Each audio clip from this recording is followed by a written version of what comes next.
Welcome, today in front of me Oppo Find X5 Pro, and I'll show you the fingerprint scanner test of this device. So as can you see, I can activate and unlock the device with my fingerprint here. I just set up my fingerprint a couple of minutes ago, and now I'll make a couple of tries to unlock the device with my fingerprint, and we'll see how fast this feature is. So let's start. 1, 2,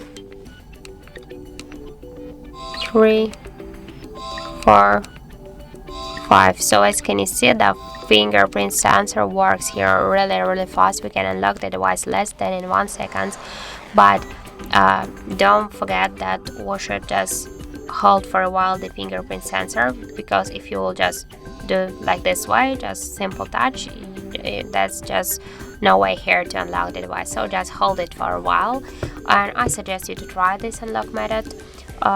If you don't like, for example, some pin codes or passcodes, you can try the fingerprint, but don't forget that the fingerprints is less secure.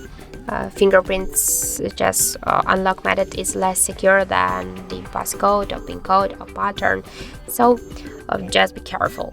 So thank you for watching, and if you find this video helpful, don't forget to leave a like, comment and to subscribe our channel.